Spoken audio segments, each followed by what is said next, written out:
And welcome back to The Factor Uncensored. Here's a question, be honest. Are you going above and beyond at work? If you said no, you could be blocking your own blessing.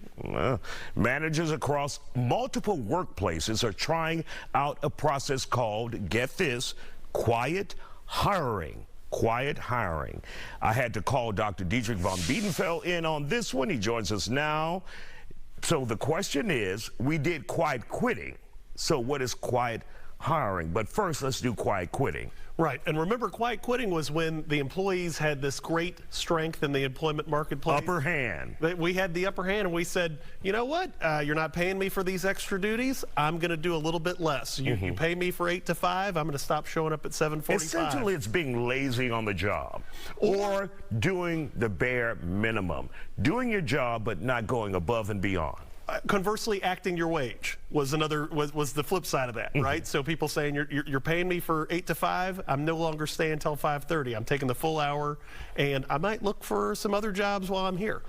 So now the employers are striking back with quiet hiring. What does that mean? Right, and we know that employers like to hire people to fill jobs that are open. They like to hire to expand, but they also often have tactical needs. And instead of going to subcontractors, which they can do, or otherwise outsourcing certain tasks for a short time, they may go in-house to, rather than do an express new hire, ask you to do a little bit more, what we used to call other duties as assigned, that little line at the bottom, and tell people to do a little bit more laterally and say, hey, can you answer some extra phones? And there are pros and cons to this like anything else.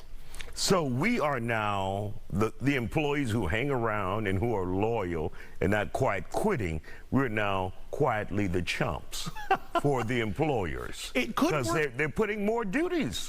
More responsibilities on us. It could be, but you can also capitalize on it. But the reality is, yeah, now that the employers are getting the upper hand, and you look at these statistics, you go to the restaurant and you say, employment's down to 3.7%. How come I still have to wait 40 minutes on a table? There's a table right there. I'll sit there. I'll bus it myself. No, we don't have enough staff, right? So even though we've added in healthcare, construction, leisure, and hospitality, we still have these openings. But the reality is, you could still capitalize on that by building a new skill set, networking with other people in different departments, and otherwise expanding your resume for that employer who actually wants to pay you for the work you're doing. But I mean, if you're not going to be paid for it, then you're like frustrated all again. You know the average person in reality, if you're told to do extra work, extra duties at work, you're like, well, pay me. Right. Right, and typically people miss that price-cost dichotomy. This is something that we teach in the classes. Price and cost are not the same thing. Price is a facet of cost. So we want to not be myopic, we want to be open-minded, and we want to realize that rather than waiting till next week to do the fries, we might be able to do that while we mop the floors, right? So we can get that progression at the same time in these opportunities. But employers, when you look at these thousands of layoffs and then pending economic doom and gloom, the employers are saying, do it, or we can fire you. The reality for the employee is, take those extra duties, add it to your resume while you're talking to your new prospective employer. But will this force some people to say, look, I'm not going to do this? And that will cause them to quit because there are extra duties without the pay attached. That's been happening for years, and the reality is, you know, a joke I like to tell my students, every 5th grenade that came out of some of these sweatshops in World War II didn't work because the workers said, haha, we're going to get you, right? So workers will find a way to exploit, whether it's taking pens home from work and extra notepads for their kids to use at school, or eating extra food out of the fridge, or just basically tuning out on the job. Workers will find a way to strike back and actually feel like they're getting value for it if they are not treated fairly or given commensurate time off or some other compensation, not necessarily monetarily, but some compensation for the extra work they're doing.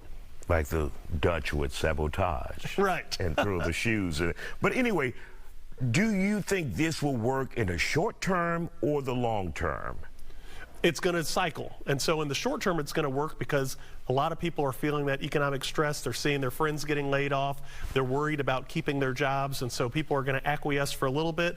But it's not going to work long term because there are so many professions that are able to be done from home, remotely, and now with various visas, we can work globally. So if you don't want me, guess what? Indeed.com is right around the corner. Neo.gov, job searching, I mean, all these USA job sites, I can just click on the computer and I'll find something else. I would like to be a global employee. Will that work? It works. I'm a local reporter. All my life I had to fight. Dr. Dietrich von Biedenfeld from University of Houston downtown, thank you for joining us.